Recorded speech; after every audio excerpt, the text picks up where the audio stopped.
Hi, everyone, and welcome to Between the Lines. I'm Esther Hatch, and I'm here with Sarah M. Eden, Sean and Bessie, and Tracy Hunter Abramson. And today we are kind of matching. We've got our shirts, our Between the Lines shirts. It's kind of fun. They're super cute. I got one for Christmas from Sarah, but also you can get one if you would like in Sarah's Zazzle shop, and we will put a link in the description for where you can get that if you're a super fan and need a Between the Lines shirt. So they are really cute. They are really cute. They're really cute. I was so excited to get mine in the mail. So thank you, Sarah. And okay, so today our topic, we're going to be talking about author life and kind of pros and cons and why we love this job and why this job is also sometimes kind of hard. I think some of our listeners are aspiring authors and others are readers, and it's just kind of our little glimpse into what the practicalities of being an author feels like in your life. So, because I like to end on positive notes, we are going to start with some of the cons of like what makes this job a little bit uniquely hard compared to most jobs. I'm sure people wouldn't pay people if there weren't hard things about jobs. We'd all do everything for free, maybe. So I think every job has some cons to it. But as far as author con, isn't that like sounds like an event that we should all go to? But authors just show up and cry. It's great. Yeah. That doesn't sound like an event we should go to if that's what it is. Never mind. Very cathartic. But I did just want to start out with what were some things that when you became an author you realized, oh wait, this is kind of hard, either like physically, emotionally, mentally. Like what surprised you about when you finally you're like, this is it, this is what I'm going to do, this is my job? What has been kind of hard about that? I think a couple of things probably hit me at the beginning when I first started this career. One of them was the solitude, because it is a very solitary, thing. And until you find your people, that's tough. Excuse me. But also, like, the biggest challenge I probably had was the comparison game. You see other people who you're comparing your beginning to somebody else's middle or even closer to their end. So that's something that I think all of us are pretty good about avoiding, but it's something you have to make some deliberate efforts to make sure that you're happy, genuinely happy for what people are having in their successes, and know that your successes have nothing to do with theirs. Right. So, and then also just, it never feels like the job's done. Like there's always something else to do. So those are my challenges. Yeah, I would agree. As far as mental challenges, I'm right there with Tracy. I think the list of things to do is so much longer than just writing a story. You think that being an author is just putting words on a page and creating a novel, novella, short story, whatever it is. But there are so many other parts. And because there are so many other parts, I feel like I live in a constant state of being behind, because there's always something that I still need to do or I'm behind on. Physically, I think the thing that I had not anticipated was how much time I spend sitting at a computer. And that's hard. Every once in a while, I have to get up just to move. Right. Yeah. Yeah, we do. We spend so much time not going anywhere or doing anything. And on the surface, that would seem awesome, right? If someone had told me that when my kids were really little and I was chasing them around all the time, that, hey, this job will mean you sit in a chair for long stretches, I'd be like, sign me up. And now, not so great. I get asked a lot, what course I took in college has been the most useful in my career as a writer. And I know people think it's going to be something to do with writing or research or literature. And I say hands down, it was accounting. Like, absolutely. The thing I think that has shocked me the most about this is how much of being a professional writer is being a small business owner.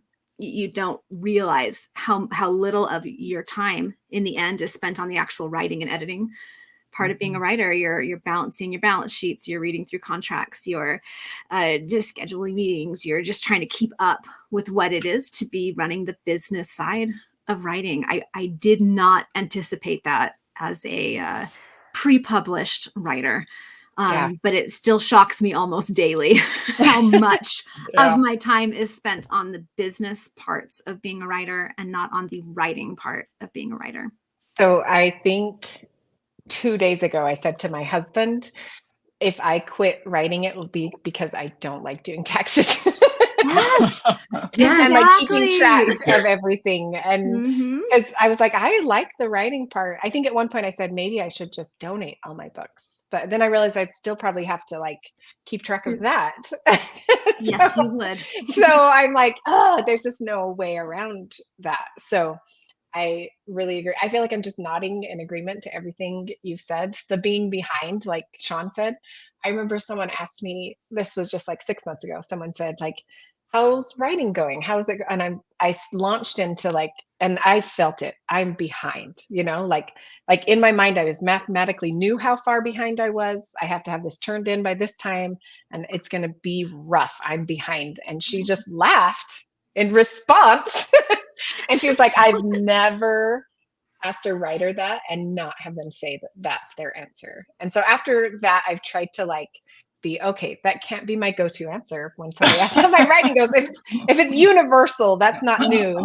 So I've tried to like adjust to the fact that like I am just always going to feel like I'm behind. Like, yeah, that's sadly part of. It's not a bug, it's a feature, is what you're saying. I think so. Yeah. Yeah. So some of these things, some things about having a job are universal and others are very specific to just being an author. It's kind of a unique career, I feel like. Are there some of those things that you feel like really just authors struggle with this, or maybe people in similar types of careers? I mean, Sarah did mention the small business owner thing, and that is exactly what we are. So I think that we're in the same boat as people in that, you know, in that scenario. But I think the thing that strikes me the most is when I used to work for the government, when I left, and you know, I was working for the CIA, so it you know, you can't take your work home, it's classified and all that stuff. But when I pulled out, you know, through those gates at the CIA headquarters, work was done. Yeah. Like I didn't have to worry about, I mean, something on the news might freak me out or something because I knew what it meant that they hadn't told us. But other than that, like unless it was literally a national emergency, I'm done for the day and I can go do whatever I want. I can put my feet up and I don't feel guilty that I'm spending my time just spending time with my family, spending time with you know, reading and watching TV or whatever. And I feel like in this job, you almost feel like you're stealing time away from something at all at any given moment. And I think that is somewhat unique to entertainers, at least. Yes. Yeah, I agree. Or like the entertainers' artistic careers. Right. Creatives. Yeah. Creative. Yes. Where it's more than a job. It's kind of almost becomes part of who you are. And I think that can be really tough. So, all right. So I thought we could do like a fun little thing with this. Have you seen those memes where it's like what my mom thinks I do all day, what my neighbors think I do all day, and then at the end you have like what I actually do? So we're going to play a little game, right? And I'm going to ask you those because that's definitely something as I became an author. It's weird that this was a problem for me, but it was kind of a problem for me that I didn't feel like people understood what authoring was like. And so we're going to play a little game of like, I'm going to ask you like what this character thinks what you're probably doing each day. And then at the end, we'll talk about what we're actually doing each day. So first, what do you think our readers think we're doing all day? My readers probably think I'm sitting around inventing ways to stop my characters from kissing. I think they legit think that is 90% of my day. I would say they think that stories flow off my fingertips in a steady stream of consciousness onto the computer in Oh, perfect words and sentences. the dream. Yeah. Yeah, yeah, I Yeah. wish. I agree that I think sometimes that's how I feel readers think, or that I'm like outlining and know what I'm doing. I think they think I know what I'm doing. Oh, and So in reality, none of us Surprise! does. No, It takes no. about 6 drafts for me to know what I'm doing. So, Yeah. yeah. yeah, and I think you guys are summing it all up for me. Like everyone just, I think readers think I know first that I know what I'm doing, and also they probably think that I write the story in order, and that doesn't always Yeah. happen Interesting. because Yeah. sometimes I don't know what's going to happen, but I think I figure out something that's going to happen in the future. I'm like, oh, if I write that, then I'll know that I have a direction because, as Sarah commiserates often, I don't know what I'm doing and I don't have an outline or, Right. well, Or sometimes direction. I She Sean stumbles Faulkner her thinks that way she really to knows. bestseller status. Yeah. Yeah. Okay, that was good. I'm excited to hear the rest of these now because I enjoyed the reader one. Okay, what do your children think authors do all day, or you do all day as an author? Sit at a computer all day, every day. You're like, they're not wrong. I Oh my God. know. Well, both of my kids actually ended up going into creative fields, so they know exactly what I do all day. And it's pretend I know what I'm doing, really. Yeah, that's a good, yeah. Yeah, and my kids are adults now, so they have some concept of my reality. But when they were younger, I think they thought that I sat at home and balanced reading, writing, baking, and watching Hallmark movies. That was what they Sounds like believed. a good life. It was. Sign know. I'm me like, if I up. could live in their thought process, man, put the And feet up. I'll Esther, take it. she didn't mention taxes. Yeah. Well, yeah, I think my kids don't know about taxes. I mean, they do. What their version of taxes is my husband takes a bite of everything that they eat. So, Pretty good way to teach the yeah, concept. yes. So I feel like for me, my kids, it's the same as Sean. It's that I sit at a computer all day Yeah. long. So, Yeah. and I'm Marco Polo people, which is not necessarily author related always, but whenever I get a Marco Polo, like Marco Polo, so that's slowed down a little bit. That was Important more like, communication. yeah, a year ago. Esther was a little bit more on Marco That's Polo, right. I think. But yeah, okay. Next category: what do your neighbors and friends think you do all day? Oh, that's a tough one. So I think a lot of them probably think I spend all my time on travel sites or talking to a travel agent all day planning trips because especially the people I go to church with and my neighbors are like, "Oh, you're in town," is Yeah. usually what I'm is the first comment when somebody sees me. Um, and they know I write, that they're like, I'm just writing a lot. They know that that's all I'm doing is I'm just writing. So I now picture you with this travel agent all day too, because you do travel a lot. I don't even have a travel Like agent. We can work on this.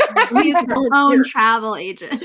Yeah. This is true. Oh my gosh. Mm. Well, after Yeah. enough years of neighbors dropping by during the day, I started closing all of my curtains and blinds during the day so no one knows when I'm home. So I suspect the neighborhood probably thinks I'm doing drug deals or something. It's always like lights are Nobody out, windows come are near. closed, but we know she's there. So yeah, they probably think I'm up to something shady. That's so funny. I think mine probably think that, well, like with Sarah, they know I'm home.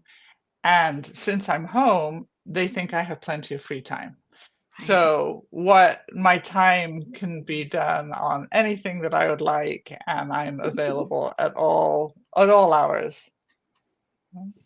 Yeah, I sometimes feel that that's been a tough one because I think because our jobs are so flexible, which is a pro, which we'll get to in a minute, like that it feels like you're choosing to not do something for someone instead of like, no, I have work. Like my husband Mhm. from 8 to 5, no one will question if he can't go do something, right? But Mhm. for me, it's like I have to say, I say that all the time. I've got a deadline, so that's not going to work for me. But Mhm. really what I feel like, because I'm probably super sensitive, is they're hearing it's not important enough for me No, to that's put real. aside my Yeah. writing Yeah. and go Mhm. do this with you. So that I would agree with Sean with like that writing is something that can always maybe be put aside when in reality it's super hard to put it aside if you're in the middle, Right. and or like you're not going to hit your deadlines, because Yeah. you know how often something comes up every day. Yeah. Every Yeah. day there's Yeah. something Yep. that you're invited to, or at least I mean, I guess I'm maybe super popular. Not just You Which are. is but like, it it's feels tough, but it feels real. So Well, and it must be, there's also all of the unexpected things that come yes, up, a yeah, they're call not from planned. school, or yeah. someone will request something that you hadn't anticipated and you have to drop what you're doing to do something else. So yeah. Right. Well, and people also don't, I don't think everyone always understands that if somebody, hey, just a quick minute, can I bother you for a second? It may take you an hour to Yeah. get back to where Yes. you were Yeah. before. So Like like in that what you're headspace. thinking is only going to take 5 minutes.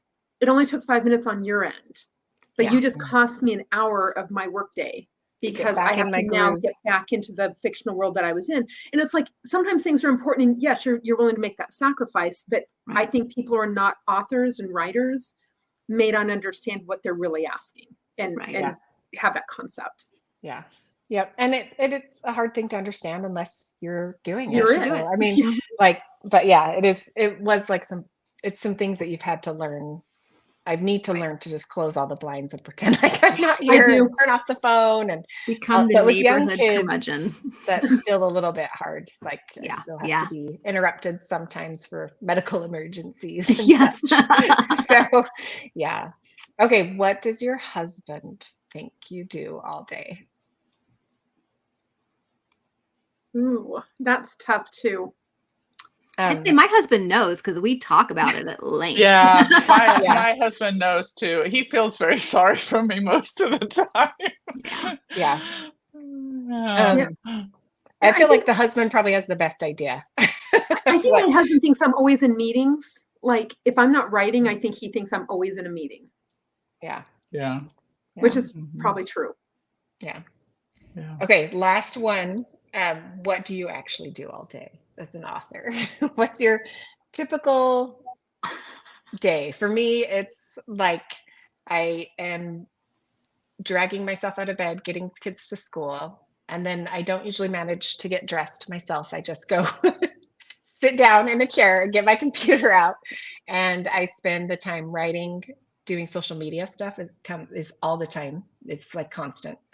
And I usually have specific deadlines that I'm working on. Like I need to do 20 pages today, and that might take me 6 hours. It might take me 2 hours. And in the meantime, I'm getting interrupted all the time by my own self. That's kind of, so yeah, that's kind of what my life is like. Yeah. Yeah, I think, yeah, in a nutshell, navigating a bazillion interruptions while frantically trying to go through my to-do list. Yeah. Yeah. And yeah, and I mean, I've actually over the years gotten onto a really good schedule. So like I'll get up and I immediately go get on the treadmill for an hour and write. And I know that sounds weird, but I write while I'm on the treadmill. And then I spend an hour on my exercise bike, which has a desk attached. And so then I write for another hour. So that's where I get like, I feel like once I had that initial creative part of my day, even though I normally still have more I need to get done, at least I know I have some words on the page. You've accomplished So that makes me feel better. And then after I shower and, eat lunch or breakfast or whatever meal it is, usually it's one combined because I just don't take the time for two. Then I work on those bazillion things that Sean was talking about and interruptions and try to spend the next few hours getting the rest of what I need to get done completed. So that's reality. And then of course, texting these three ladies and say, hey, I don't want to write a kissing scene right now. So, things like that. That's right. Somebody and some that of in us the- say don't. And so that goes in the pro list, though, to just be That's true. Just your author friends and Yes. things like that. Yeah. Unless it's about kissing scenes and then Sarah's out. Oh my gosh. I feel like the best way to describe my day is plate spinning. you know, those acts where they would keep Mhm. plates spinning on sticks. I feel like that's what it is. You're kind of always aware of all the plates, and some of them you can be dealing Yeah. with and some of them you can't, and you're just trying to make sure not too many of them crash to the ground. That's Yeah. kind of what it feels like. You're managing a lot of different things all day. That is so true. So Yeah. true. And you have to just pay attention to the most critical slowing down paint plate that's about to Exactly. tip. Yeah. So Exactly. Mhm. yeah. So we kind of talked about some of the trickier parts of being an author and just what life is like, but what are the pros? Like, why do we love this? Why do we keep doing it? I think there's some practical reasons why this is an awesome career. And I think there's also some kind of magical reasons why we're very fortunate to be authors.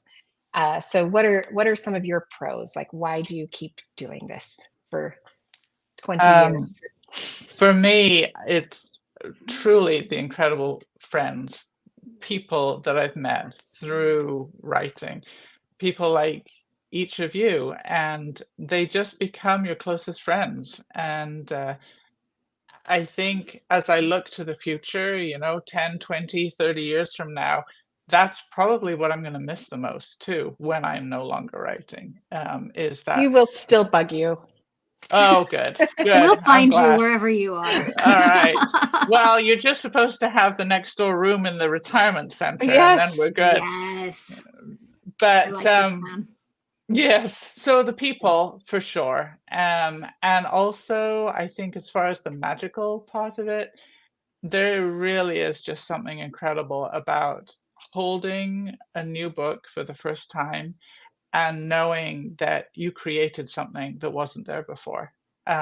Obviously, you had help, with editors and beta readers and graphic designers, but the kernel of that book was something that was created. It's a miracle every time.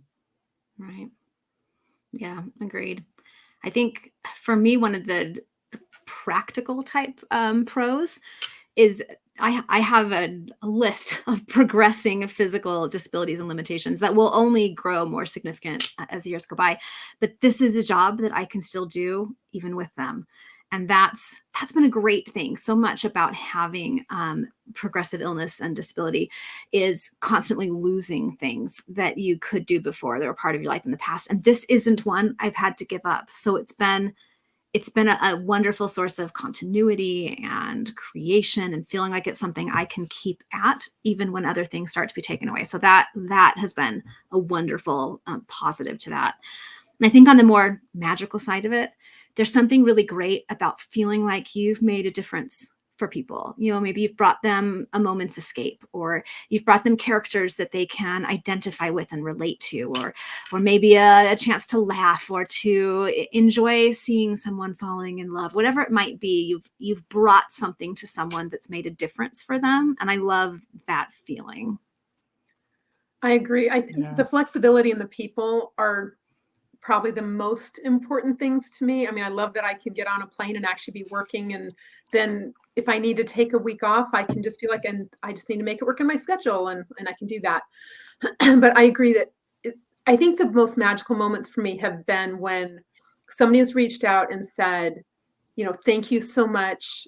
Whether my book was keeping them company during a difficult time, or it sparked something in them that they wanted to be better for themselves. I've had all of those moments. I think all of us have. It's very magical to think that the time that we spent by ourselves, whether it's on a treadmill or in a room or in a parking lot, typing while we're waiting for a kid, Right. all of those sacrifices are worth it because somebody else was touched by our words.